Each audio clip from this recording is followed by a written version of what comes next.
नमस्कार मंडळी, कशा आहात सगळेजण. तर वेलकम टू आपला छोटासा मिनी व्लॉग विथ चार्वी आणि प्रियंका. तर येस, मी चार्वी आणि प्रियंकाला परत भेटलेलो आहे आणि आता या दोघींना घेऊनच मी परत मुंबईला जाईन पुढच्या काही दिवसामध्ये. तर आज प्रियंका तिच्या फेवरेट स्कूटीवरून आम्हाला कुठेतरी फिरायला घेऊन चालले. आता तिच्या गावी आलोय म्हटल्यावर सगळं तिच्या म्हणण्याप्रमाणेच झालं पाहिजे नाही का.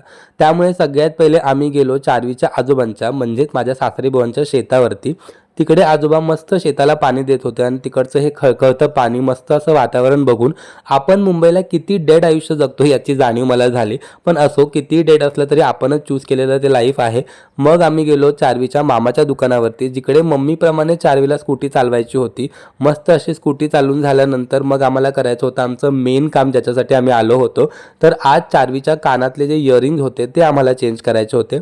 तर चार्वीसाठी ना मला असे छोटेसे सूर्यफुलासारखे हे वाले कानातले आवडले होते, पण प्रियंकाला मात्र तिला डुलच घालायची होती. मग ती आम्ही फायनल केली आणि बघा, तिला ते घालणं काही सोपं काम नव्हतं. पोरीने अख्खं दुकान डोक्यावरती घेतलं, कसेबसे हातपाय बांधून तिला ते घातले.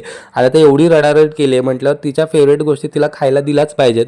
मग समोरच्या दुकानातून फेवरेट अशी आईस्क्रीम आणि लॉलीपॉप खाऊन आम्ही घरी जायला निघालो.